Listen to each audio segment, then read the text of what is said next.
Hello and a very good morning to all News9 viewers. I'm Neha Bhan. We continue to bring you the latest from war zone Israel.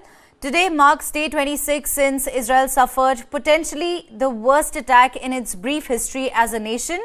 Here's the latest update from the war front right on your screens. Today is day 26 of the Israel-Hamas war. Israeli airstrikes have killed dozens in Jabalia refugee camp in Gaza. Over 50 people have lost their lives. Their bombing has sparked outrage in the Arab world, and various humanitarian organizations have also condemned the Israeli action. Israel has accepted the attack but has said that the target was high-ranking Hamas commander who was taking shelter in this particular refugee camp. Meanwhile, Hamas has refused any such claim. Made gains in ongoing ground invasion in Gaza. That's what Israel has stated, that it is rapidly making gains in the ongoing ground invasion in Gaza. At least 8,525 Palestinians have been killed. Now, this includes 3,542 children as well. U.S. Secretary of State Antony Blinken is all set to visit Israel on Friday. He will be meeting various senior government officials. Their Houthis have launched ballistic missiles and drones towards Israel. Yemen's Houthis have now launched an attack towards Israel. Various ballistic missiles have been launched by the Houthis against Israel.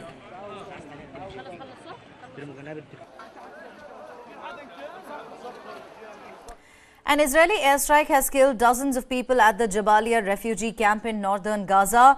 Gaza's health ministry has reported that the strike resulted in 50 deaths with 150 people injured.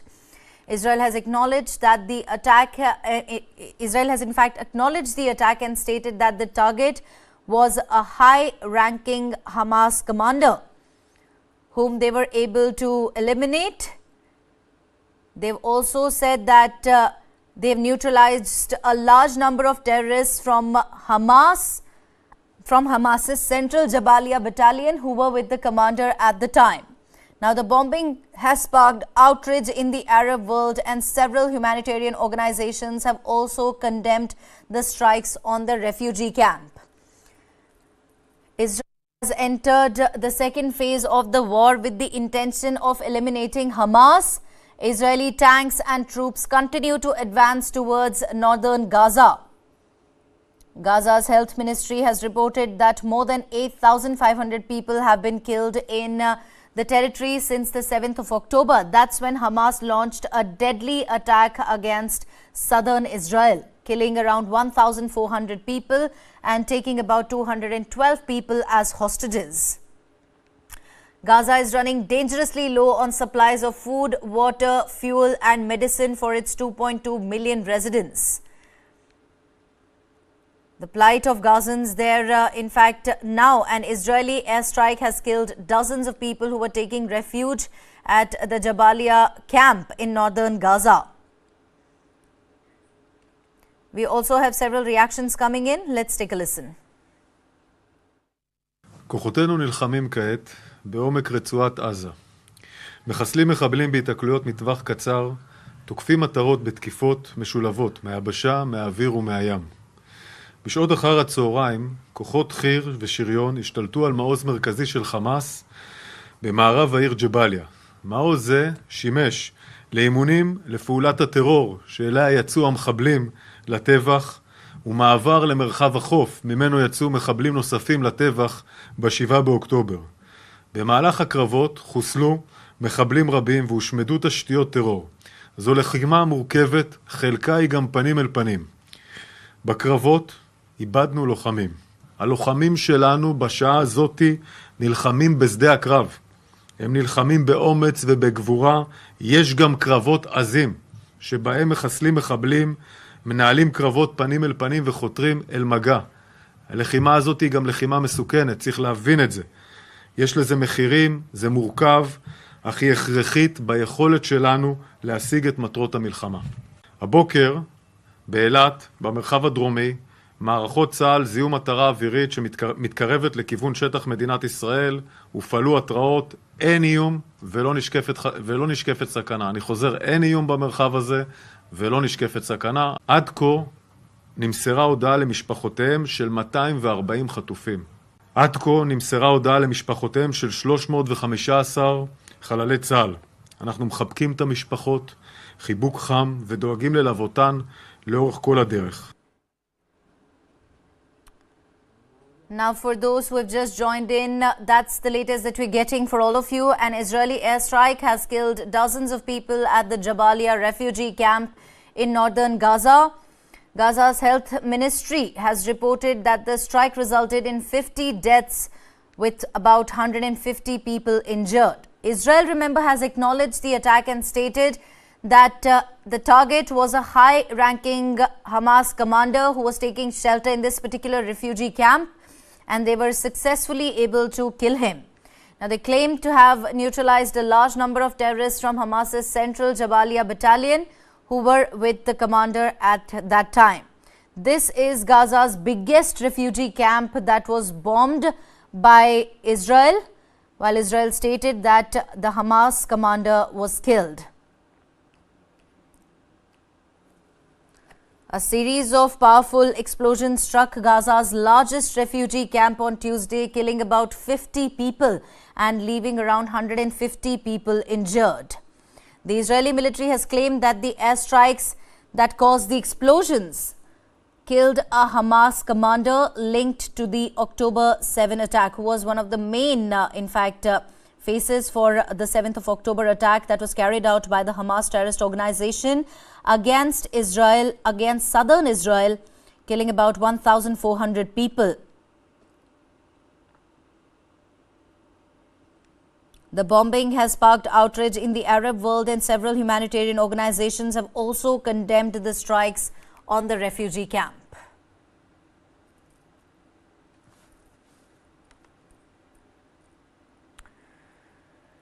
The Israel Defense Forces says 2 soldiers were killed and another 2 were seriously wounded during clashes with Hamas terrorists in the Gaza Strip today.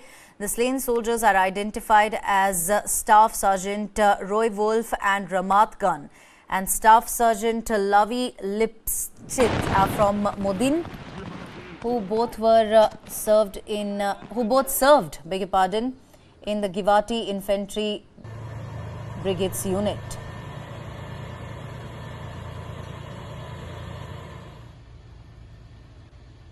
The Israeli Defense Forces have stated that 2 of its soldiers were killed and another 2 were seriously injured during clashes with Hamas terrorists in the Gaza Strip today.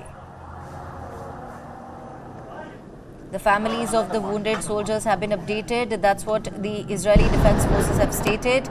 The slain soldiers have been identified as Staff Sergeant Roy Wolf, who's 20 years old, and he hailed from Ramat Gun, and Staff Sergeant Lavi Lipschitz from Modin, who both served in the Givati Infantry. The Israeli military has been engaging in fierce battle with Hamas, and several terrorists have been killed. That's what the Israeli Defense Forces have claimed. 2 IDF soldiers, meanwhile, have lost their lives in the Gaza operation. It was, in fact, on the 7th of October when Hamas carried out a deadly attack against southern Israel, and Israel has vowed to retaliate and not stop till Hamas is eradicated.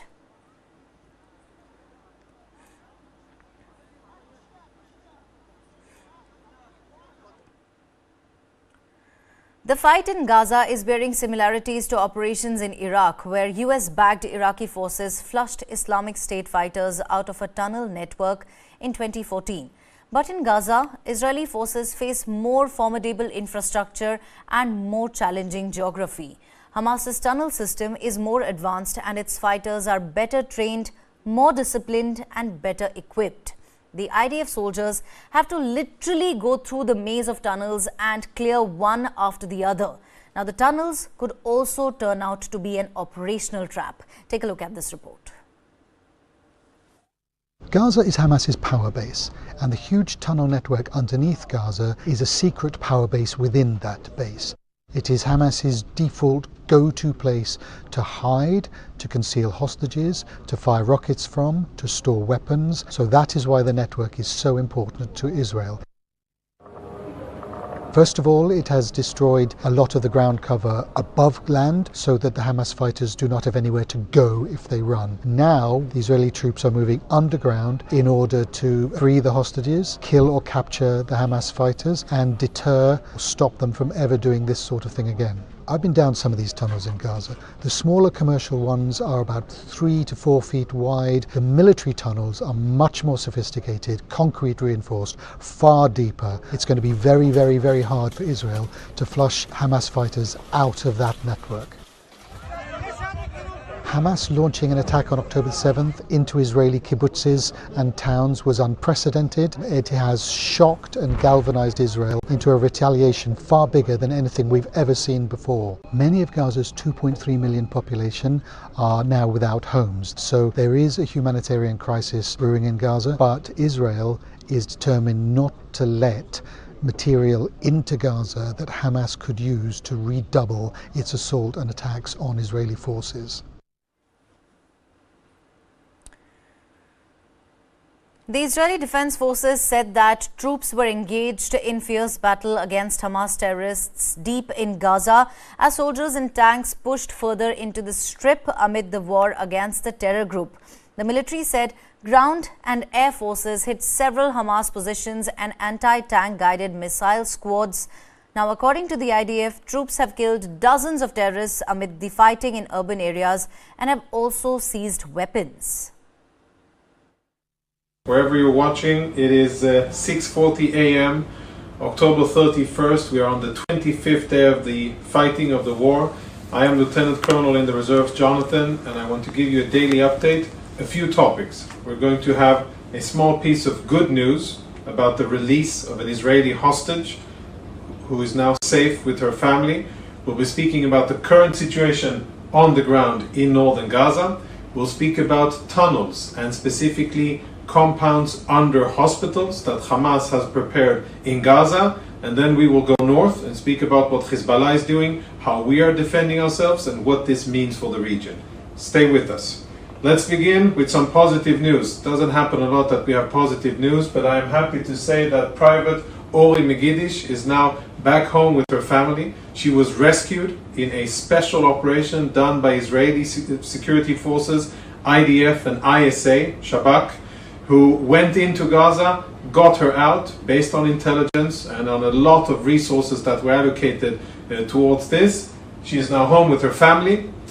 She is well, both mentally and physically. She has provided intelligence that we'll be able to use in the future for future operations. And the only thing that I can say that won't jeopardize operational security is that we are committed and determined to get all of the 238 Israeli hostages that are still inside Gaza. Let's speak about the Southern Command and the situation on the ground. The commandos that you can see, this is the General in command of the Southern Command, General Finkelman, and he is leading the troops from the front. That is how Israeli commanders lead. Some of these pictures were taken, some of the footage was taken from inside Gaza. Our troops are now on the ground. We are expanding our activity in Gaza. We've conducted a few raids over the last days. We've expanded those now, and Israeli troops are in various parts of northern Gaza operating. We have entered, and as you can see here on this clip, which is from a few days, heavily armored vehicles, tanks, APCs, bulldozers entering into the Gaza Strip, moving slowly, meticulously, with a lot of firepower to support, with lots of intelligence, and looking for Hamas and engaging with Hamas combatants, attacking them on the ground and also from the air, using many of the resources that we have available for us. Some other visuals that you can see. Tanks and APCs equipped with special engineering construction to face the threats that we know that they're going to face inside the densely populated urban terrain, and the columns that are advancing. and the various developments that we see inside. The situation on the ground is that we continue to strike Hamas. We are striking in all parts of the Gaza Strip. We have said before that we will continue to strike. We will focus our activities on the northern part of Gaza. That is the center of gravity of Hamas, and that is where we are attacking now. But we continue to strike in other parts of Gaza. We are hunting their commanders. We are attacking their infrastructure. And whenever there is an important target that is related to Hamas, we strike it. Now, we do so with professionalism. Hamas is the enemy, not the civilian population, and we focus our military efforts on Hamas to make sure that civilians, or to minimize the risk for civilians. 2 weeks ago, we called for the evacuation of civilians towards the south. We have added to that a humanitarian zone in the northern part of the Gaza Strip, just northwest of Khan Yunis, here called Muassi, and we hope that civilians will go there. Happy to see that more than 800,000 Palestinians have evacuated from the northern part, from the main combat area where there's most of fighting. Hamas has stopped many of them from doing so, but many have, and hopefully all of them will evacuate for a concern for their own safety. And humanitarian assistance continues to be delivered through the Rafah corridor into Gaza, into the southern point. There's also more access to water, there is food, and as days go by, I think we will be ramping up the facilitation of humanitarian assistance to the Gaza Strip. We do understand that the situation there is difficult, but this is not of our doing, and it isn't what we wanted. Please remember, we are 25 days into the fighting. We didn't start this, we didn't want it, but we are definitely going to end it, and it will end with a totally dismantled Hamas in a totally different security situation in the south. Let's speak about the Shifa hospital. For those of you who haven't seen this, this is an aerial view of Shifa, the most important and the largest hospital in Gaza. Hamas is using this infrastructure like many other protected facilities in Gaza, hospitals, clinics, schools, mosques, UN facilities, and we have shown footage of rocket fire between mosques and UN schools, and we have shown how Hamas uses the proximity of civilians. This perhaps is the most cynic and the worst use that they have done of these protected assets. This is an illustration, 3D, of what's above ground and below ground.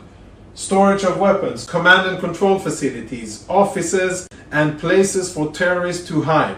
This is all underneath the hospital. This is a violation of international law. This is despicable, and it puts the people that are being treated in the hospital at risk. It should be condemned and it should be stopped before it's too late. And that's the situation in Gaza. Operations continue. We continue to strike from the air, and our troops are on the ground enhancing the activities that we are conducting. Let's quickly move to the north and speak about what Hezbollah is attempting to do and how we are defending ourselves against Hezbollah. Up in the north, Hezbollah has been attacking across the border. Up until now, they have fired rockets. They have tried to infiltrate. They have fired dozens of anti-tank missiles at our civilians and at our military position. They have fired rockets at our positions in Mount Dov, and they have fired at our communities. Many things have been done by Hezbollah. We are defending ourselves against this aggression. We have been targeting, and these are the two senior commanders, of course, Lieutenant General Halevi, our Chief of Staff, and the General in charge of the Northern Command, Major General Gordon. They are on the ground monitoring the troops and making sure that the troops have the proper guidance.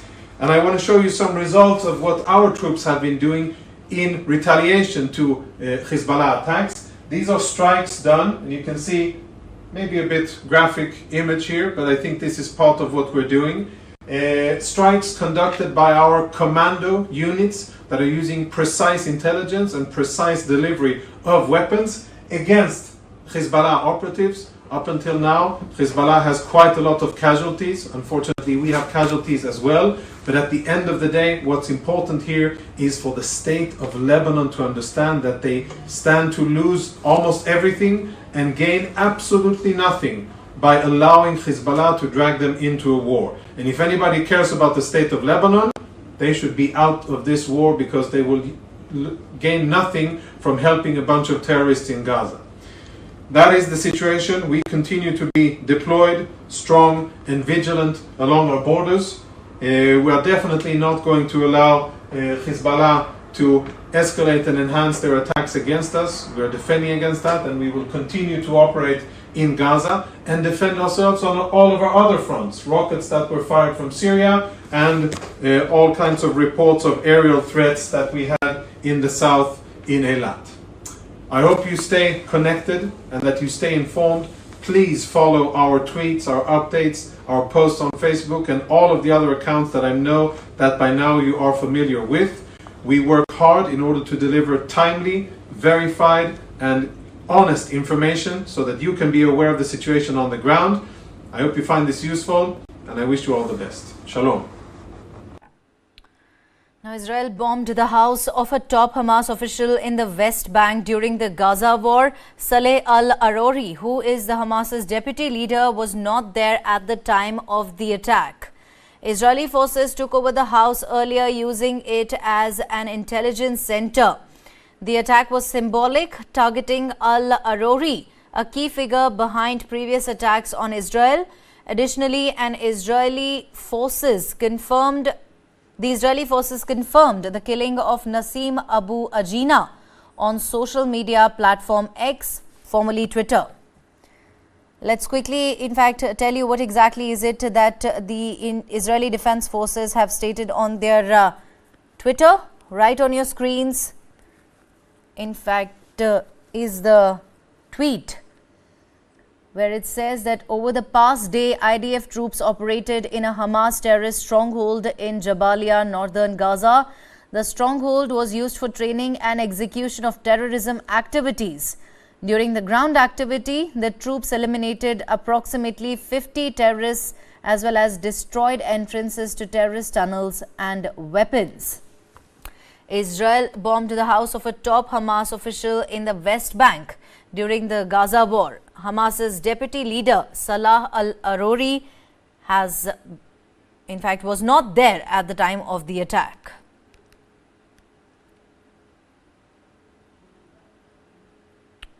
In Israel's long war on Hamas, IDF will likely need to engage in urban warfare in Gaza. Urban warfare has often proved to be bloody and exacting in nature. Now, military operations in urban terrain is the hardest type of warfare that any nation can ask its military to conduct. Casualties tend to be 3 to 6 times greater in city streets than open landscape.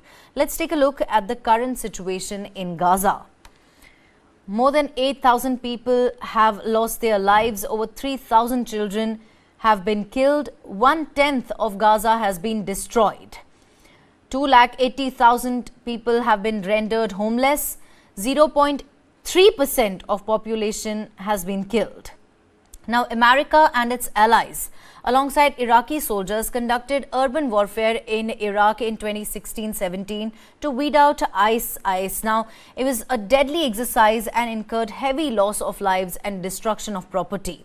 Let's also show you the battle for Mosul. Now, bitter urban warfare in the Iraqi town in 2016-17, 9,000 lives lost, almost 0.6% of the city's population. Most residential buildings damaged, 9 lakh civilians fled the city.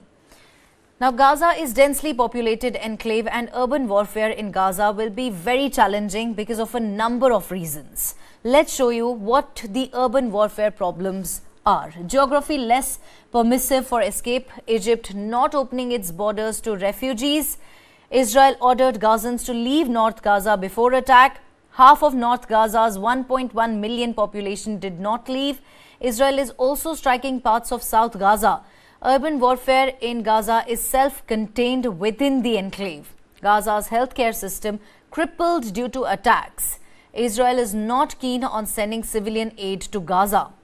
Now, urban warfare in Gaza is likely to be bloodier and deadlier than the one in Mosul. Why Gaza can be bloodier? Let's just show you this. ISIS held Mosul for only 2 years. Hamas is deeply embedded in Gaza. Hamas defense built under civil infrastructures. Israel's offensive in Gaza intensive With 6,000 bombs dropped in 1 week, US and allies dropped 7,000 bombs in Mosul over 2 months. IDF has little affinity with Palestinian civilians in Gaza. Liberation forces in Iraq wanted to free compatriots from ISIS. Mosul hospitals were struck after long periods of warning. Israel is striking hospitals in Gaza that Hamas uses as a base. In Mosul, civilians hated ISIS and helped liberation forces. Israel can only rely on electronic intelligence in Gaza. Hamas has an intelligence advantage on the ground in Gaza. Israel will bank on dynamic targeting, likely to cause huge loss of lives. Yemen's Houthi terrorists claimed an attempted attack on southern Israel, saying it had launched a large batch of ballistic and cruise missiles as well as drones towards Israeli targets. Take a look.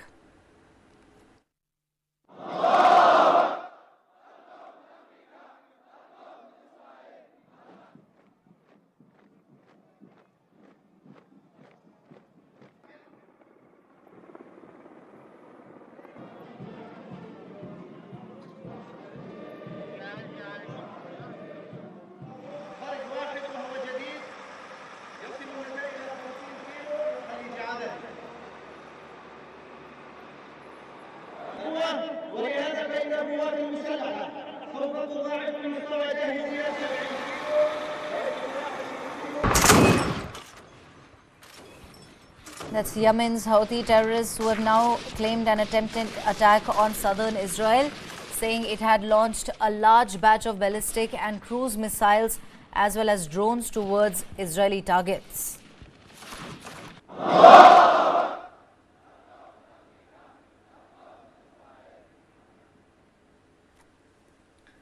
Israel's Prime Minister Benjamin Netanyahu condemned the hostage video released by terror group Hamas on the 30th of October. Netanyahu called the video as quote-unquote cruel psychological propaganda. Israel said its forces freed a soldier from Hamas captivity during the ground offensive in Gaza.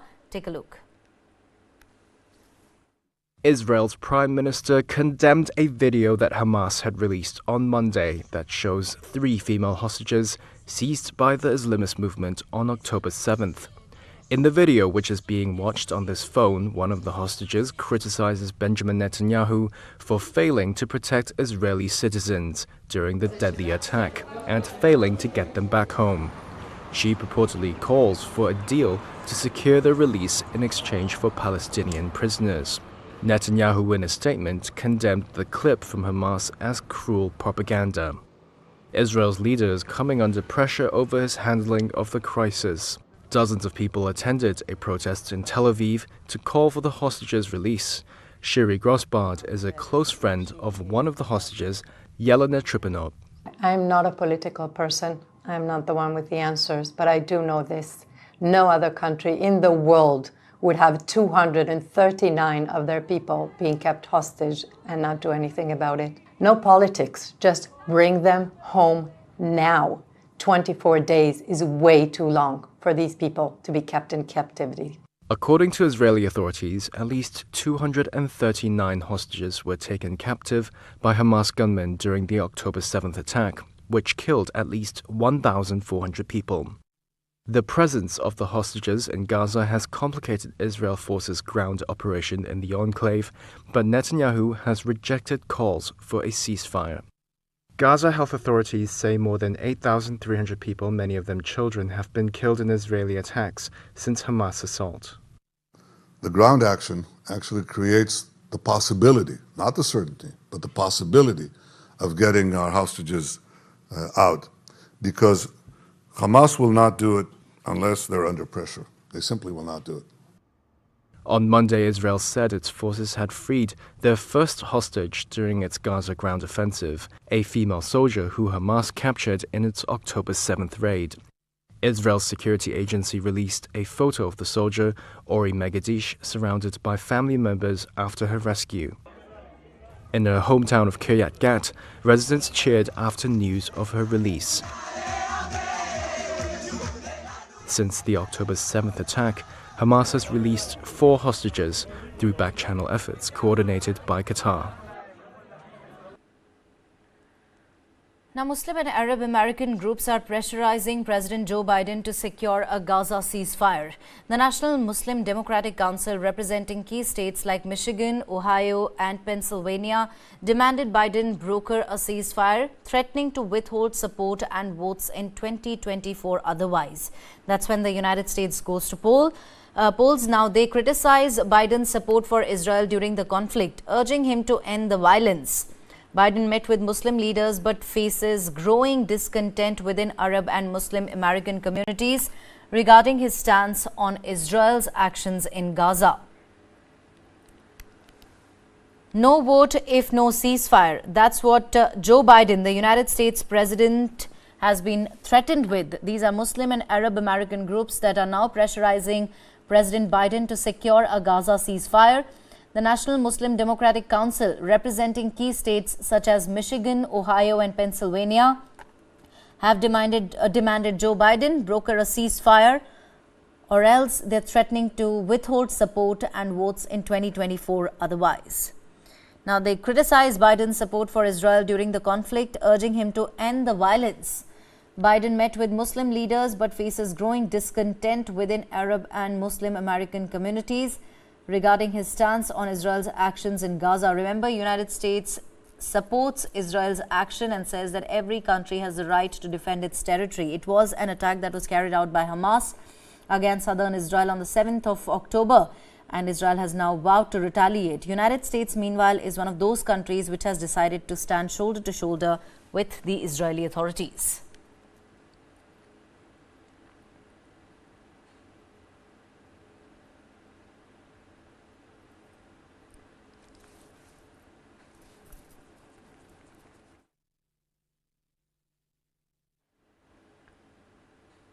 A public health catastrophe is imminent in Gaza. That's what the World Health Organization has said amid overcrowding, mass displacement and damage to infrastructure in Gaza.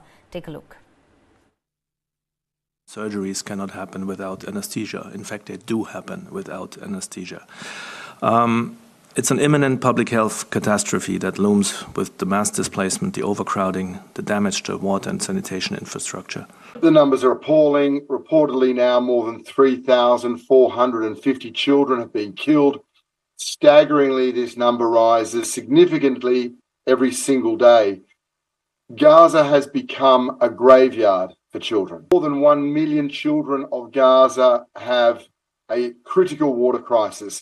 Gaza's water production now, its capacity is at 5% of its daily output. So child deaths to dehydration, particularly infant deaths to dehydration, are a growing threat. The latest number we have is that nearly 672,000 people are sheltering in 150 UNRWA facilities, mainly schools, but also other facilities.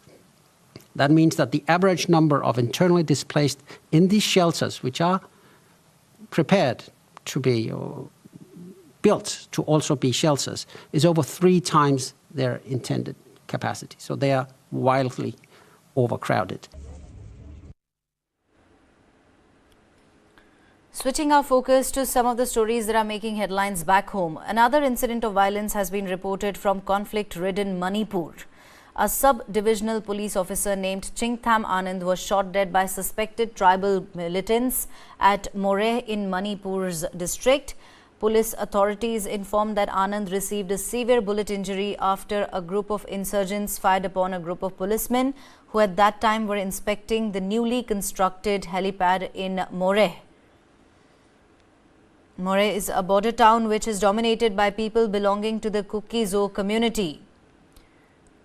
The injured SDPO was taken to a primary health care center in Moreh, where he later succumbed to his injuries. He was a sub-divisional police officer who was killed. Attack in Manipur's Moreh. The police has launched an operation in the area to apprehend the insurgents. Chief Minister N. Biren Singh took to X, formerly Twitter, and said that he was deeply saddened by the cold-blooded killing of SDPO Chingtham Anand. He has also vowed that the perpetrators shall be brought to justice. Also, the Chief Minister has ordered a joint operation with central forces to investigate the case.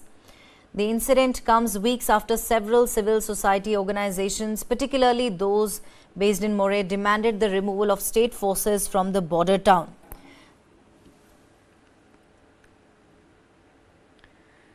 The residents of Delhi NCR continue to struggle to breathe. Take a look. The air quality index in the national capital region keeps on deteriorating. Overall AQI in Delhi has remained under the very poor category at 336 on Wednesday morning. Delhi people are facing breathing issues like congestion, and that raises concern amongst residents of Delhi. Listen in to know what residents have to say.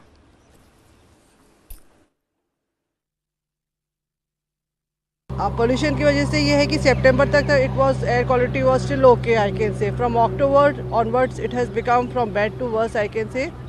और जो pollution अपना level है, it is going to 300, I feel, AQI. Otherwise it is supposed to be within the range of 100. Delhi I am talking. Otherwise if other cities, otherwise you feel so light walking if the pollution is not there. And of course then you feel sometimes asthmatic also. And from last 1 year I am here in this place. I was not having any asthmatic problem and all.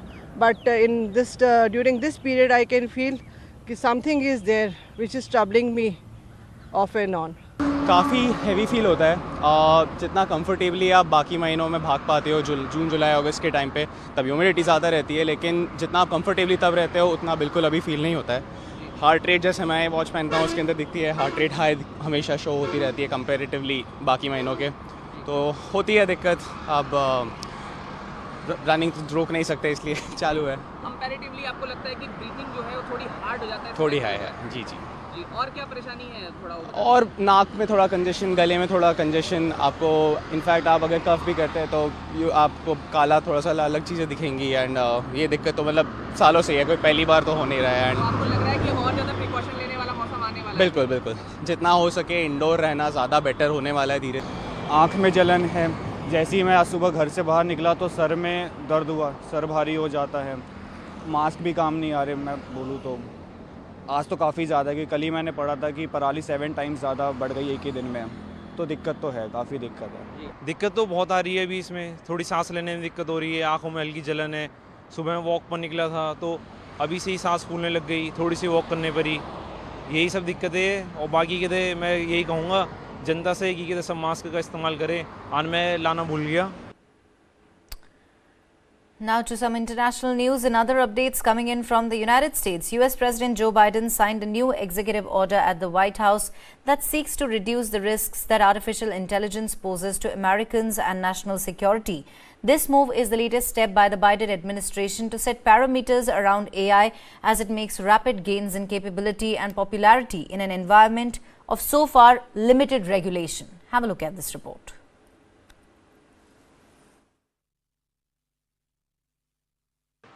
To realize the promise of AI and avoid the risk, we need to govern this technology. U.S. President Joe Biden signed a new executive order at the White House on Monday that seeks to reduce the risks that artificial intelligence poses to Americans and national security. The order requires developers of AI systems to share the results of safety tests with the U.S. government before they are released to the public. It also directs agencies to set standards for that testing and address related chemical, biological, nuclear, and cybersecurity risks. In the wrong hands, AI can make it easier for hackers to exploit vulnerabilities in the software that makes our society run. The move is the latest step by the Biden administration to set parameters around AI as it makes rapid gains in capability and popularity in an environment of so far limited regulation. The new order goes beyond voluntary commitments made earlier this year by AI companies such as OpenAI, Google parent Alphabet, and Meta Platforms, which all pledged to label content that is AI generated. It's already happening. AI devices are being used to deceive people. Deepfakes use AI-generated audio and video to smear reputations. I've watched one of me on a couple of things. I said, when the hell did I say that? Biden said his executive order will seek to address the risk of bias and civil rights violations that AI poses. That means clear guidance for landlords and federal contractors and federal programs to prevent the bias in AI tools that can be used to make decisions on whether or not someone qualifies for housing or benefits or a job. He also called on Congress to pass legislation to regulate AI, in particular on data privacy. Now, Germany to speed up the deportation of rejected asylum seekers. The number of refugees is on the rise and Germany's government is under pressure to tighten asylum rules. Rights groups criticize the measures now approved not only as too severe and unlikely to have any meaningful effect. Take a look. Interior Minister Nancy Faeser has taken the next step toward her goal of toughening Germany's immigration rules. Her new draft bill approved on Wednesday seeks to make it easier and faster to deport people who are still in the country despite not having the legal right to stay. For example, because their asylum request was rejected. The feeling in the government is that the current system desperately needs work and is an added burden to Germany's overwhelmed immigration system. Last year, authorities failed to carry out 2/3 of the around 36,000 planned deportations. In order to protect the fundamental right to asylum, we must significantly limit irregular migration. Those who don't have the right to stay must leave our country. The number of repatriations this year is already around 27% higher than the same period last year, but there is still an urgent need for action. People can currently be held in pre-deportation custody for up to 10 days. The plan is to extend this to 28 days to allow authorities more time to prepare. Police would also have greater access to a person's accommodation or phone, making it easier to confirm their identity and carry out the deportation. The government also wants to accelerate the expulsion of convicted smugglers. And possibly the most controversial proposal, members of organized crime groups could be deported even if they have not been convicted of a crime, as already occurs for members of terrorist groups. Experts question whether the measures will actually have an effect. They likely increase deportations a bit, but I think it's not going to be a game changer because, like I said, the main reason why deportations fail is the lack of cooperations with countries of origins and the absence of legal documents. And here, it's harder to make big changes. Parts of the governing coalition, like some members of the Green Party, but especially migrant and refugee organizations, see the proposed changes as being too severe. They ask whether the measures would even be legal, saying they are at least legally questionable, if not unconstitutional.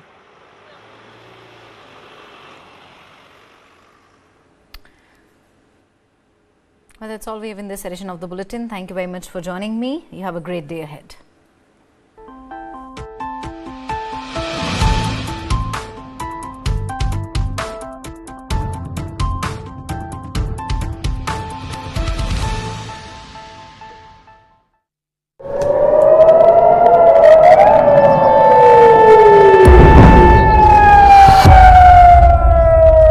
Hamas attacks Israel.